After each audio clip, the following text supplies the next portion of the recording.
Okay, PowerPoint, as you may have discovered by now, is a very, very powerful tool, and it's actually very powerful for editing photographs and for creating kinds of very interesting images. So what we're doing in this lesson is we're using PowerPoint to create a banner or a logo that sort of describes you. If you look at the top of the homepage for Blackboard for my class, for all my classes, you'll see I've created banners up there. I've done that with PowerPoint. And once you create a banner or logo, you can use it on your business card, you can use it on your letterhead. It's something that identifies you. It's a little creative element that kind of says something specifically about you. You can use it over and over in a variety of fashions. So let me quickly show you how to do this, okay? First thing you obviously do is you find a picture that you like. Usually I find one of my own. In this case, this is a picture I took of Stonehenge in England back in fall of 2001. I like this picture. It seemed to have some symbolic interest to me in the first place, something about the silhouette. So I said, hey, I can do something to this. I can create something that says something personally about me, all right? So I'm going to use this as my logo. So that's the first step. Find something you like. You could go to the web. You can go to the internet. There's free art out there, something inspirational. But I think for this class, it'd be kind of cool if you used one of your own photographs. But do whatever you like for this class, okay? Just make it artistic. And yours should be a little bit more artistic than mine. I kind of went through this pretty quickly today. Okay, next step.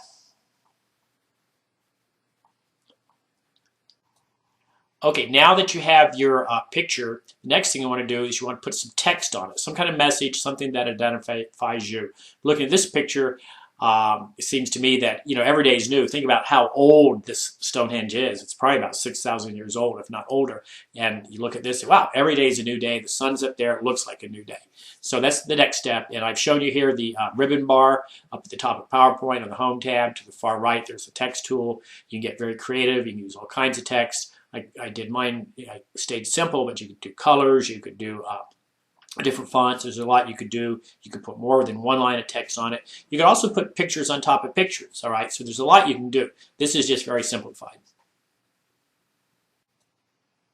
Then the next step, you need to select everything, okay? You need to select whatever images you have there. You need to select whatever text boxes you have there. You PC users, the easiest way to do that is Control-A.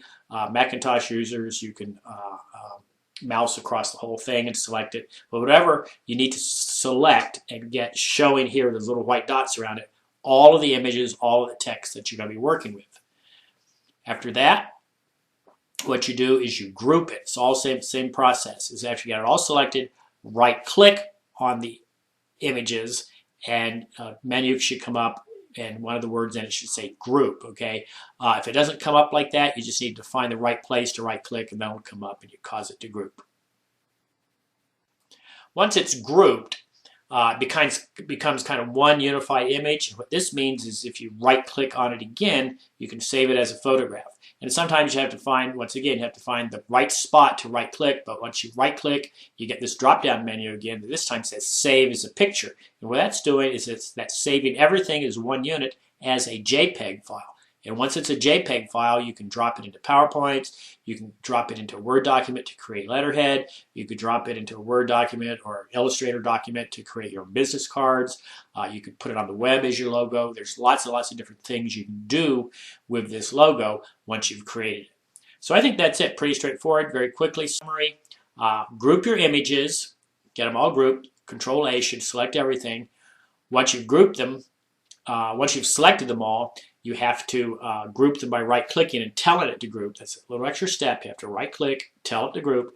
Once it's grouped, then you right-click again, and then you save it as a picture, which saves it in a JPEG file. So thank you.